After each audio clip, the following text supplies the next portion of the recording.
Good morning, good afternoon, and good evening, Freedom Finances family. Welcome to the Freedom Finances podcast. Today is Friday, March 7th. This is episode 15. Jeez, we're on 15? Really? That's crazy. That being said, today's topic is going to be over the state of the economy. I'm sure if you're even remotely into finances right now and the economy, the news, you're probably seeing not so great things. That being said, I think we're all asking the question ourselves, which is, should we be worried? So we're going to dive into that. We're going to see where these two feel like the economy's at. We're going to make sure what maybe some investment options we can do. Should we panic? Should we not? Should we hold? Should we invest in GameStop? We're going to find out. So, once again, my name is Dylan. I'm here with Nick and Bradley. And to start us off with, we're going to go back to our investment draft. Now, last week, if I'm not mistaken, Nick, I think you were in the lead. How do you feel so far today? I was feeling pretty good last week. Let's just say that. So. Last week. Got it. Okay, perfect. Well, Bradley, same question. How you feeling? Still not good, even though I'm in the lead. It ain't good. Whoa, spoilers! Well, since you now know, I guess we'll go with Nick first. So, total plus dividends, currently right now, $94,842.72, down 5.16%. Biggest winner for you so far was Pfizer. Biggest loser, Amazon. Bradley, coming up to $96,065.79, down 3.93%. So, would you say that biggest loser? Is that like biggest winner? What are we calling this, boys? We're not doing so hot. I don't know. It's just bad. Awful. Who's losing the least? Probably me at this point. You all invested $100,000 in all this. This is crazy. Biggest winner for you, Bradley, is Ford. Biggest loser, Tesla. So, first, before we continue, I just want to say, Nick, for Pfizer or Amazon, are you aware of any updates this week that might be causing it? Any insights you're aware of? No, so ironically enough, I actually invested a little extra into Amazon based off of a hot stock tip. Some of the technical analysis was kind of indicating that it should be popping. It did the opposite, so it just goes to prove that you can't always trust anything, right? So that one was a little bit of that one hurt a little bit. I think Pfizer, that was a surprise. I think what the heck? Bradley was even like, don't buy Pfizer, No. right? So even a broken clock's right a couple times a day, I guess. Right. Yeah. I mean, hey, we're 1 for 2 on these updates so far. All right, so Bradley, same for you. Your biggest winner is Ford. Biggest loser is Tesla. What do you got? Another one where it's like, I probably shouldn't have picked Ford, but okay, I'm doing well on Ford. And Tesla is just in really bad right now. But Tesla's bad, Google's bad, Amazon's bad, Nvidia's bad. Anything that's in like the top 10 of the S&P 500 is just in the garbage right now, like down 5-10%. So that's why like all of our what should be big winners are losing. That's why we're doing so bad right now. Just anything in the S&P, it's just in the gutter right now. Yeah. Unfortunate for that one. So, that kind of leads me into the topic. So, Nick, I'm going to go into you for this. So, obviously, stocks are, like, stock market in general is continuing to slide. No one's really gaining a lot besides here and there. So, should we be worried? Should we panic? Am I selling off all my stocks? What am I doing? What do you feel? Yeah, I mean, I kind of like when you say should we be worried, should we go and sell everything? Here's what I think. I think, the worst could be behind us. We could have some more, downward trends going forward. But at the end of the day, I think it's kind of too late. Where if you're invested, I think you kind of got to ride out the storm a little bit, And so, like, should you be worried? Like, maybe.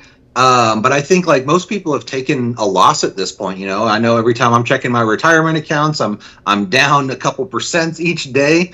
At this point, it's, do you want to sell and take the loss, or do you just kind of ride it out because we know eventually it will go back up? It just is a matter of time. So should we be worried? I mean, maybe. But should we sell?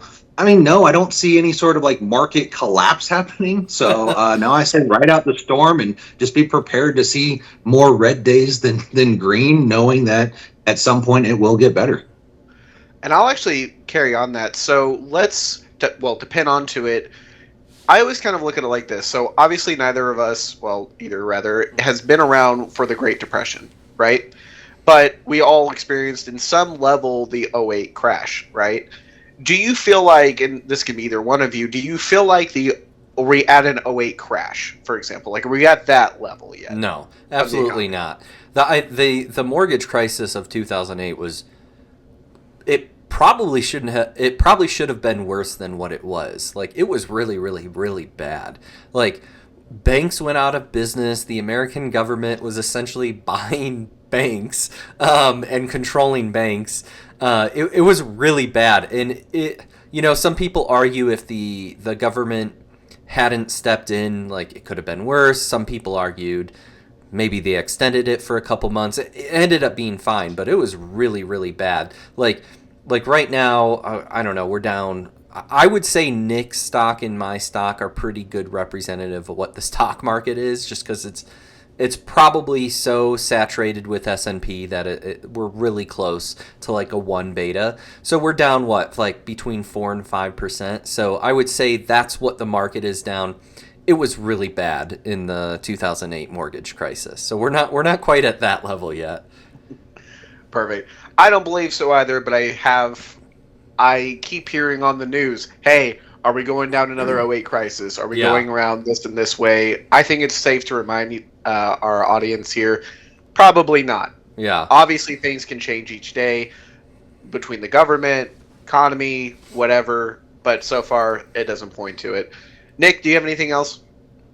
No, I would just say I think if you're invested in like a particular stock, you might have some, rebalancing to consider. I think if you're invested in, ETFs, mutual funds, or just, the broader market, I wouldn't be worried. Yeah, but, individual stocks, maybe reprioritize, shuffle some things around. If you're worried about that, maybe just make sure that your risk, and overall market exposure is at a level that you like. So. Yeah, makes sense. And when you talk about worry, I think bringing up the mortgage crisis was a really good point, because pretty much everything went wrong in 2008. Like, people were buying houses that they couldn't afford because banks were pushing to get people to buy houses that people couldn't afford. And they were putting these mortgages, they were combining them together. And the American government was saying, everyone has the right to own a house. Everyone needs to buy a house, right? So everyone was to blame. Like, the people, the government, the bankers, everyone was to blame. Whether you want to call it greed, stupidity, whatever, everyone was to blame. And it just kind of hit this huge bubble. Like, it was an economic crisis. Whereas right now, there's nothing going on. Like, you may see things in the news about tariffs or this or that. But when traders start selling off, like, there's only a couple reasons why traders would start selling off, like an economic crisis or bad like seasonality, maybe bad revenues. Revenues is the number one most important thing. Like, don't underestimate the power of revenues. Like, if Tesla comes out with their first quarter report, or Amazon or whoever comes out with their first quarter report, and revenues are amazing, then the stock's just going to go up regardless of what's going on, unless there is an economic crisis, which we're not in. Perfect. I'm going to hold off on my game stock. Now, Bradley, sticking with you. So, kind of shifting the same gear of like '08, part of that was the unemployment that happened. Mm-hmm. So, the U.S. Bureau of Labor Statistics came out with its 2024 labor report. Unemployment was up 0.4%. to 4% for the year. Yeah. Should we be worried about the labor market? Do you foresee any issues that we could be experiencing like right now? Do you feel like it's about the same? I mean, statistically it's gone up. So where do you feel? That one, I don't know if I should say worried. I don't know if it necessarily worries me, but like, when there's a little bit of a stock market up or down, it doesn't really matter much. But when you start coupling bad labor, that's when you turn into like mini recessions. We talked about this last week when we talked about like a 3-month running period of poor unemployment, we may have had a mini recession last year. Like when unemployment was really there was a couple months of bad unemployment, and then it got better. But overall, once the numbers were adjusted, like that report you mentioned, Dylan, like unemployment, the labor market was pretty weak in 2024. And in January, it was okay. I think the February one just came out, and the economy added like 172,000 jobs, which was like good, but less than what they hoped. But 21 states last year saw an increase of unemployment. So am I worried? I don't know. I like 2024. The last 4 or 5 years have been a struggle with the labor market, especially since COVID. A bunch of people quit. Then companies hired a bunch of people, and then they laid off a bunch of those people because, they hired too many people. So the labor market has been just kind of a disaster, while the stock market has been performing pretty well. So I worry more about the labor market than I do the stock market overall. I would agree. Something that maybe it's a personal bias in this, but you kind of see like a people reaction first. It's sort of like when you see so many people getting laid off, like people are like talking on LinkedIn or social media, like, hey, my role got cut. Yeah. My ex-partners got cut. This company's shutting down even, like plants go. That feels like a more, like for me, like introspective. That kind of hits a little home more, right? Because like you're kind of seeing a personal impact, whereas like stocks, it is just like, I mean, realistically, you're just seeing a number go up and down. Yeah. So anything else on the labor market? Nick, what do you think? Well, I'm curious, just to get your take. We've all heard about the tariffs recently. You think that's going to help bring more jobs into the U.S. and maybe help with that unemployment number long term? I don't know. I don't think I don't know if you guys saw, but like the major tariffs on Canada and Mexico were paused. I think more than anything, the tariffs are a political game. That it's you may have seen the headline "Tariff War." I think that it's politicians fighting with each other in public, and we're just kind of watching, and they're just threatening each other, not with weapons, but with money.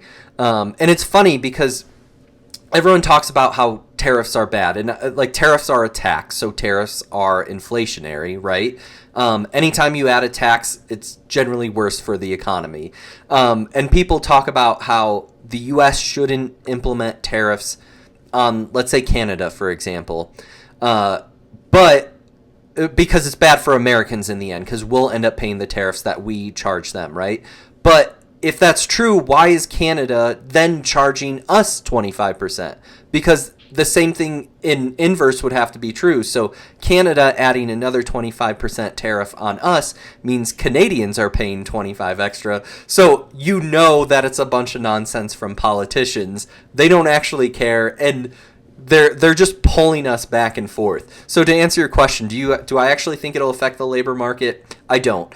Unless there's long-term tariffs on one specific product, and these are actual real tariffs, not just games that politicians are playing. Like let's say on plastics, I don't know, whatever, right? Unless there's one specific tariff that's a long-term tariff, that's a massive tariff, it's not really going to impact the labor market. I don't think so. Well, a real example is the liquor market, because Canada has removed some American liquor from their shelves. So that is a real way. They removed the product from the shelf. Product that they already paid for. Hey, who are they punished? Again, this is why tariffs are just nonsense, because it's like everyone's punishing themselves in public, right? You know, whether it's like Trump or Trudeau, like they're like, hey, I'm going against you, I'm going to add a tariff and it just hurts my people. And then they're like, well, I'm going to also do a tariff, but it also hurts my people. And then you get rid of product, like American products. You paid for that. You can't, like, are they sending it back and we're giving them a refund, you know? Well, then there's a tariff on the import tax, though. So you gotta, you know, so who knows? So tariffs are hilarious. and we haven't had like a major tariff that has impacted the global economy in probably 80, 70, 80, 90 years, because most of it is just political nonsense and people just fight over it. But one thing I do find interesting in the labor market is you talked about like the layoffs, Dylan, and like how it's very like personal, and what we've noticed in like the growth of technology is we've expanded to very specialty roles in businesses, and we've all three of us here have had a specialty role that has probably been eliminated. You know, I was in leadership development, and there's no more leadership development, right? Like Dylan, you were a specialist with T-Mobile, that those jobs don't exist. So companies like grow, and I think the economy and new technology grew, so they had all these specialty roles. But the further you get away from the customer, from sales, the more risky your job is. And I think we've all probably seen that and experienced that at a personal level. And it hurts, but like from a business standpoint, it makes sense. Can't deny it. I mean, the easiest way to get that bottom line fixed is to cut the employees on there. It's the easiest way to get there. Yeah. Now, Nick, kind of back to you when it comes to the recession that we could potentially see. So we kind of hit on like the previous being a mini recession. On your personal opinion, because you hit with Bradley with it, so we got the markets down, prices are going up, we're not seeing any relief from there. We just talked about unemployment the employment rate going up rather. So should we be thinking recession, let's say within 6 months?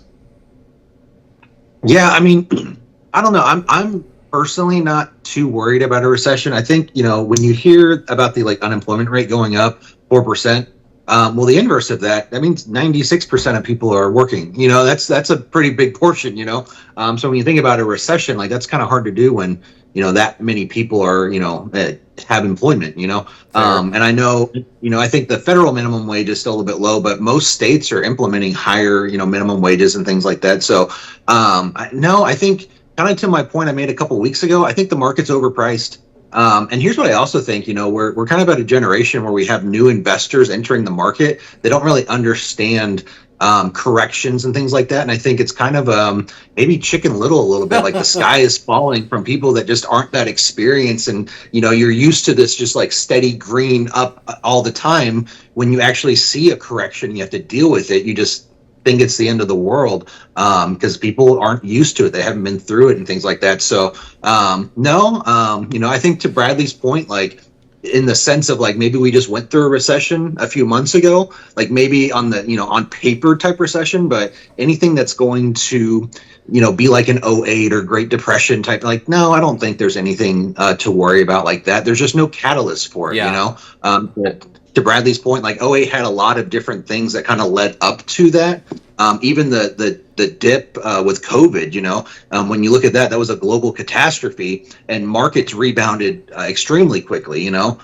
So I just don't see anything that is to that scale happening in the next few months. I mean, maybe I'm wrong, and maybe that's why they call it a bubble, because you can't see it coming. But I don't foresee it, man. I think we're gonna, you know, have a little bit of rockiness for a while the markets get, you know, rebalanced, and I think we'll continue to see what, you know, a steady growth. You know, Dylan, you talked about like are people freaking out and thinking there's going to be a recession, and then Nick, you said there's new investors. I have an image in my head of, if you've seen a movie from like the 90s or the 80s, like in Wall Street, a bunch of guys in a suit, a bunch of TVs, and the numbers start turning red, and they start throwing up pieces of paper. Got the camera on, they got the paper ready. You know, like I have an image of that. But to your point, Nick, like investors in my mind, at least at the big level, don't make sense to me, right? Like if you were really going to follow anything, like why keep selling when things go, like when the price drops, why sell? You know, why not buy? But it doesn't work the way you would think, right? Like right now, I might even say the S&P is down pretty quite a bit over the last 2 weeks. Maybe go find yourself like some ETFs that match the that match the S&P. You know, FZ Rocks, which is on our investment draft. they're both doing terrible right now, which means it's probably a good time to spend some money.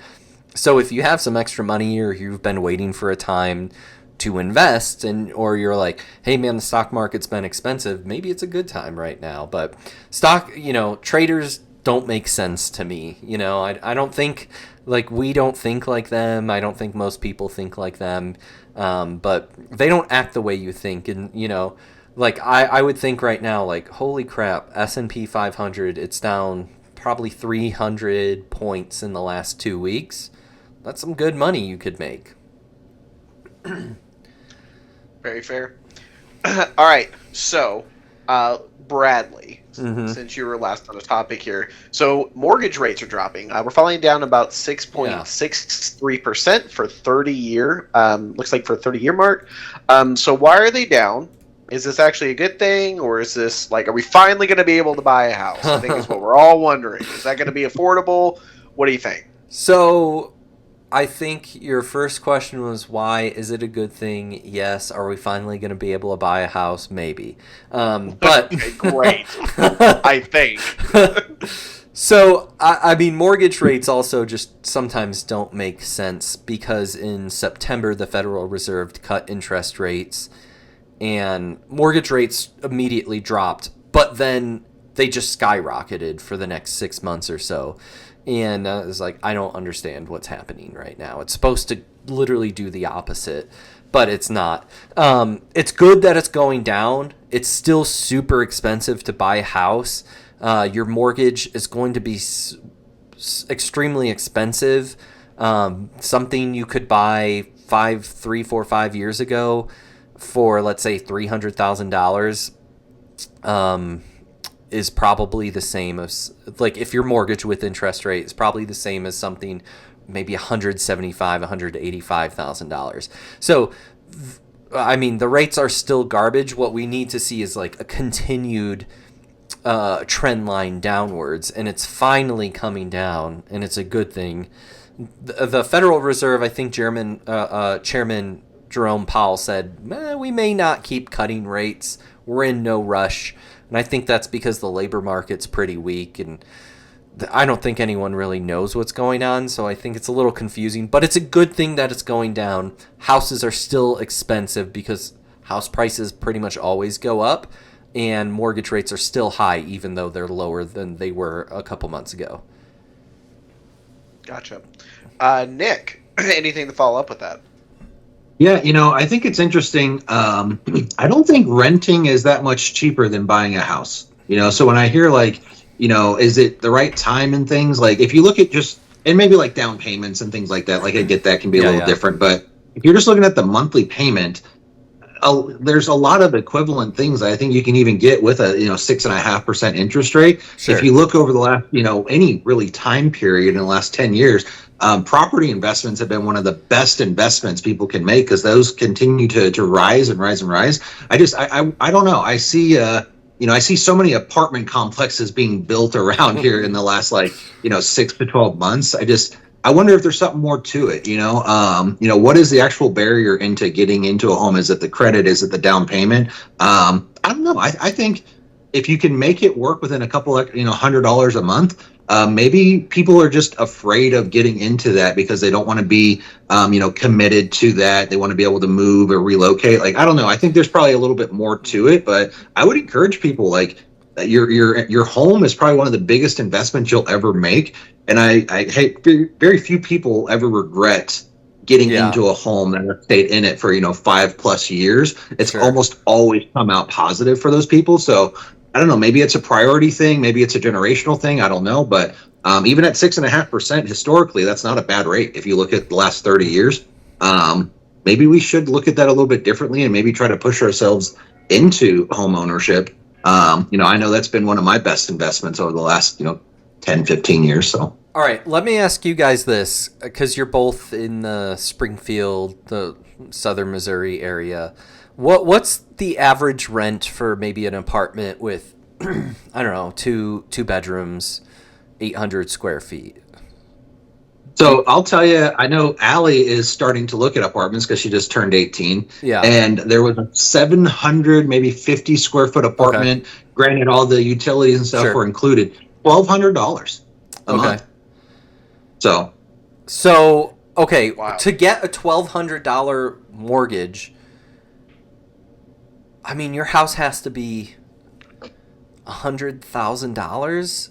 You know, like that's a pretty cheap small house, right? So I mean, I don't know. Okay, so in Colorado Springs, the houses are expensive, and I found that out in 2001 when I moved here. And I had a house in Springfield, Missouri. It was this beautiful house with, you know, almost an acre of land, 2,700 square feet, and I think I paid $270 for it. My mortgage at the time was around $1,400 or $1,500. Obviously, interest rates were a lot cheaper. I looked the other day at a house, like, I wonder what $270,000 gets you in Colorado Springs.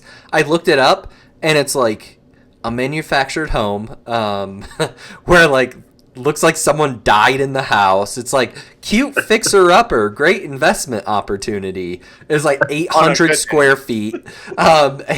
So like, in a $270,000 house today will probably cost you maybe close to $2,500 in mortgage, right? So I think it's just like, it's kind of a mess. I think you might make a good point, Nick, about like we should be able to buy our houses. I think the problem is, like, the last 15 since the mortgage crisis, things were probably always good. COVID was down a little, but things were really good. So higher interest rates, a little bit of inflation, a little bit of a poor labor market, wages haven't quite kept up. Just things are like less good than they were for like since 2009 to 2019. Things are just a little down.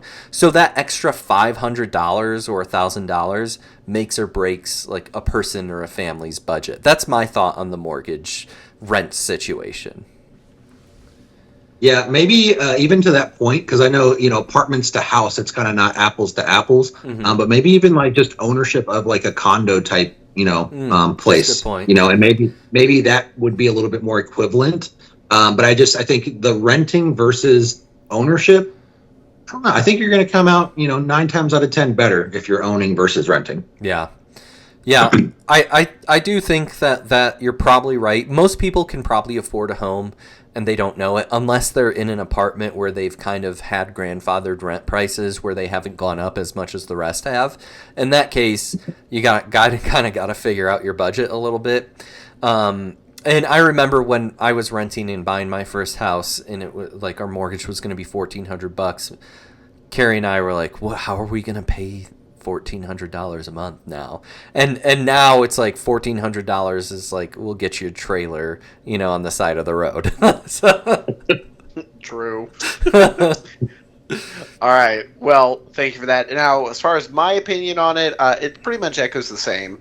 I find that, you know, having a renting apartment situation currently, Mm-hmm. I do find it scary every year. It's like you're either going to, like, or how much are they going to raise you by? Right. Can you get to, like, haggle them to either stay the same, barely increase it, and please don't increase $300 because of market value? Yeah. Like, it's tough. Like with your point, Dylan, like you have rent. Hopefully that doesn't go up, but it probably does. But there's also groceries that go up, right? And maybe your job gives you a 2 to 5% raise. Like, is that really enough? Like, did that pay for the cost of the increase in groceries and rent, and that's it? You know, like, the answer is usually no. Like, unless you're making a lot of money or getting promotions, usually and that's the biggest problem today, I think, is wages haven't quite caught up with the last 5 years of a little bit of inflation, a little bit of higher interest rates, and an unsteady labor market. Yeah. Do you think that there's an opportunity for the government to step in? So I know we kind of mentioned the minimum wage.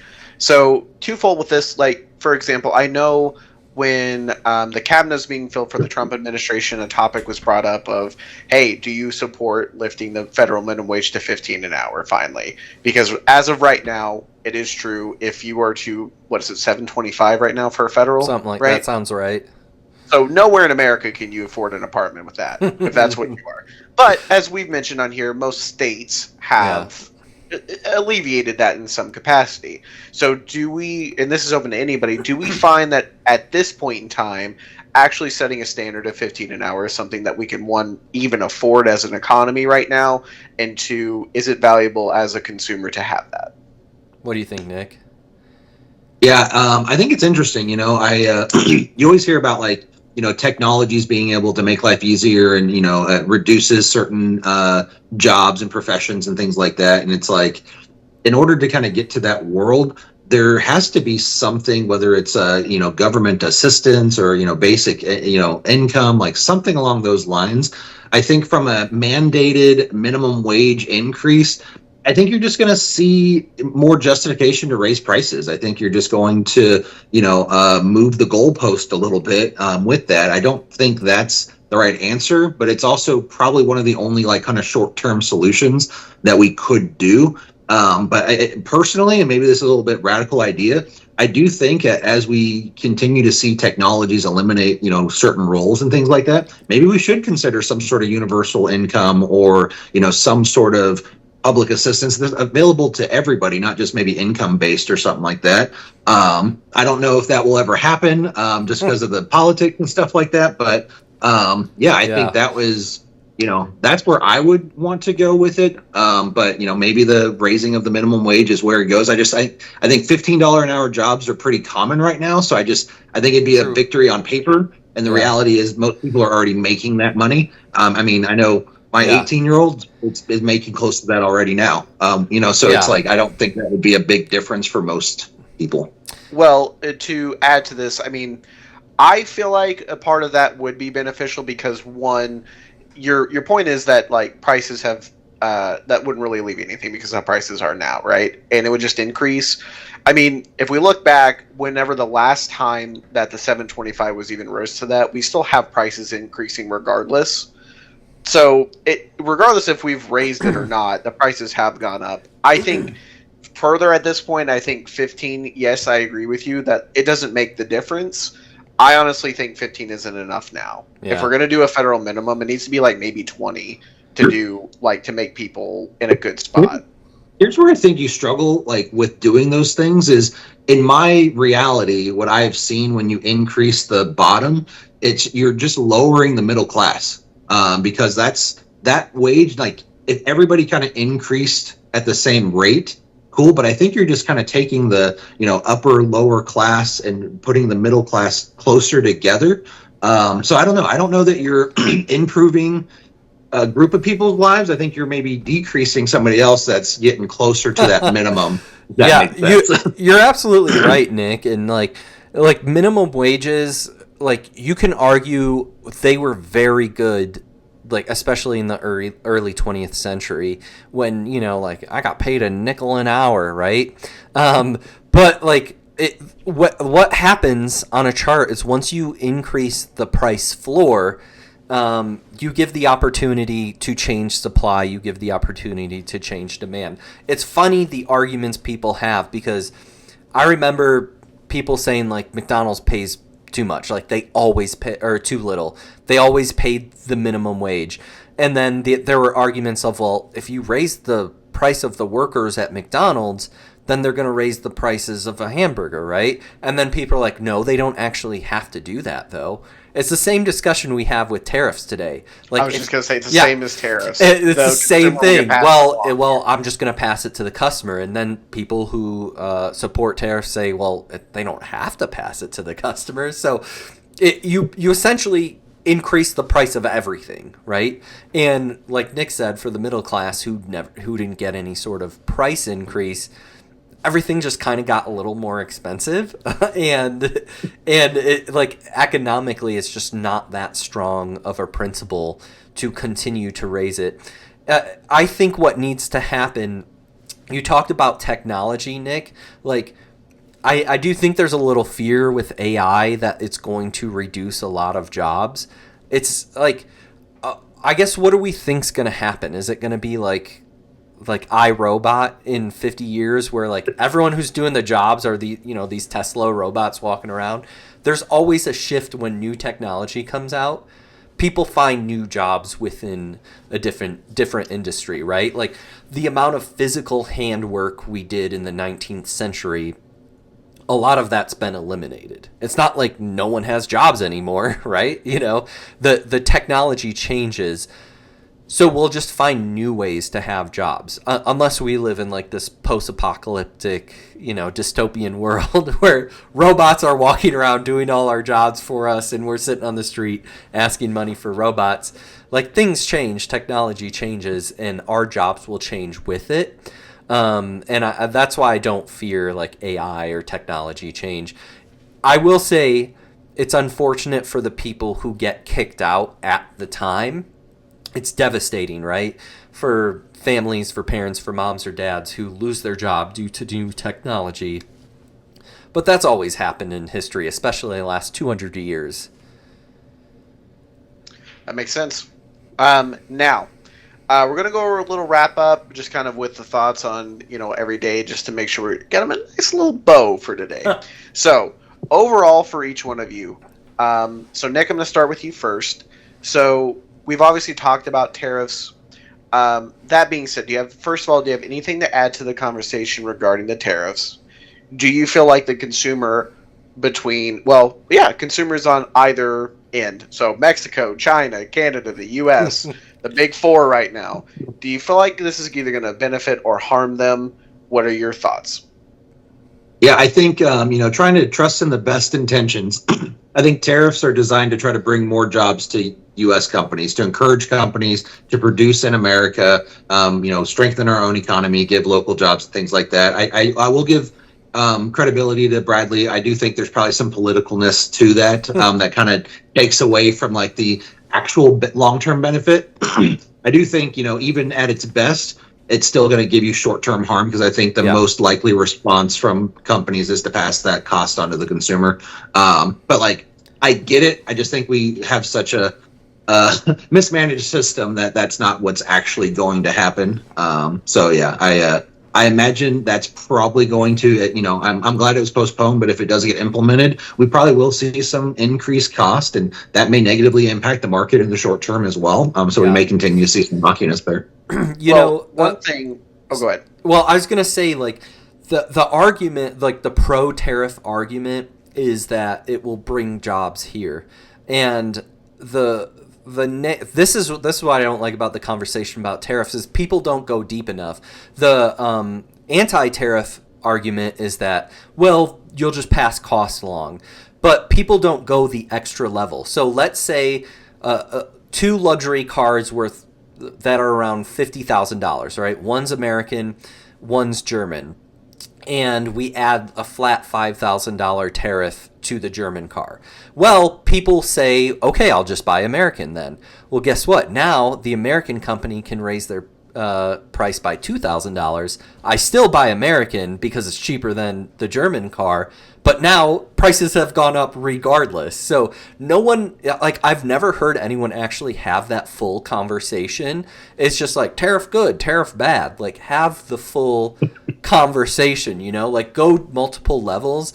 And I think it's become so political that people don't want to, like, people don't actually think. They just kind of repeat what they've heard, and they don't go down the full levels, right? Like, jobs coming to American, good. Like, extra people, or like the tariffs in February from President Trump, like, the Mexican government agreed to bring more people to the border. So he kind of won with the tariff and paused the tariff. People don't talk the whole thing about why they could be good, why they could be bad. They don't go the full level. Sorry, I didn't mean to cut you off, Dylan. No, it's great, because I was going to follow it up with a clarification. So, I'm just your average news reader. I see some headlines, tariffs are paused, tariffs are going. Yeah. We're tariffing up the whole place, Yeah. man. We're popping off on tariffs. Yeah. It's terrific. So, It's my terrific. question- That's what I just said. You didn't really say it. You got to say it. So, God. you mentioned that these are paused. I read somewhere that these are just paused under the agreement with the original like trade agreement that Trump did in like 2017 between Canada and Mexico, where only some products were paused. Is that true? I think I looked at the White House executive order, and the new tariffs that are being discussed are new, full-on new tariffs. They're not old tariffs or anything like that. So, like the current back and forth, the pause is on. I don't know if it's partial, but I think it's like you said, Dylan, partial of the new tariffs, not the Donald Trump tariffs that have been going on from 2017. I think they're the new things.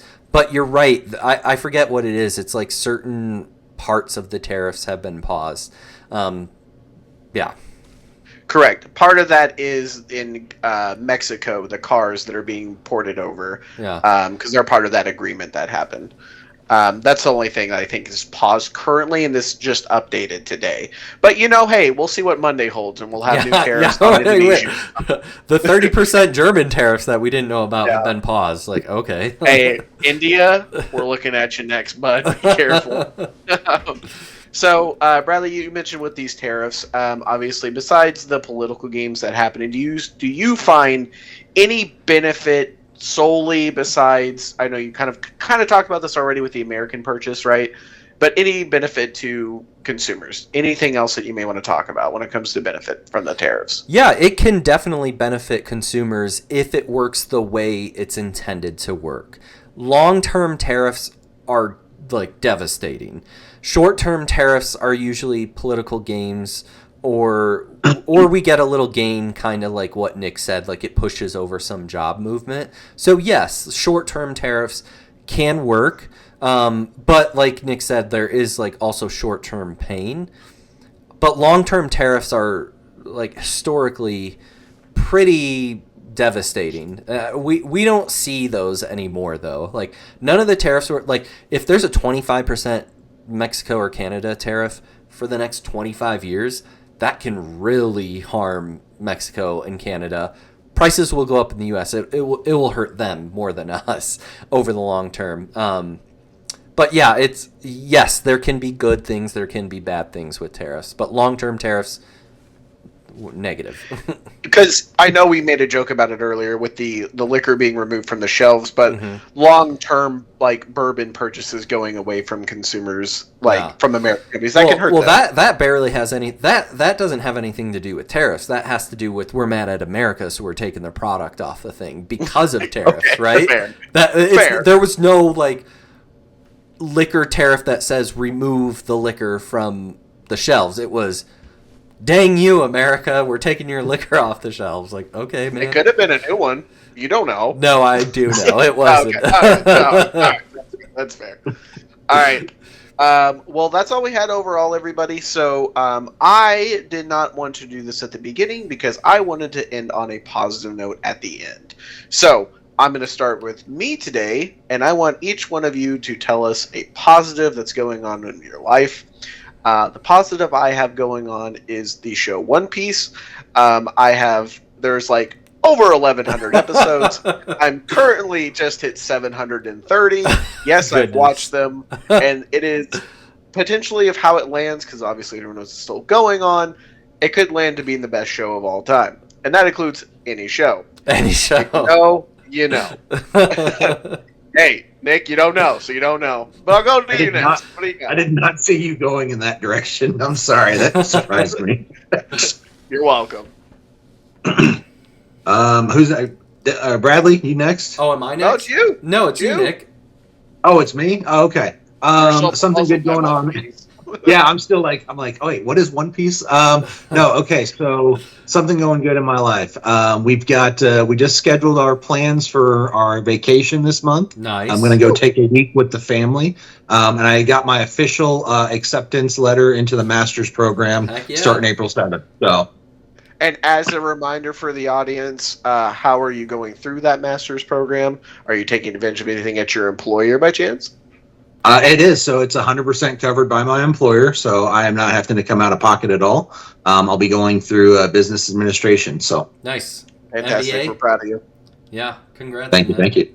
Yeah. And I guess, hey, news update, everybody. Apparently, some week this month, we will be on vacation. So keep that in mind.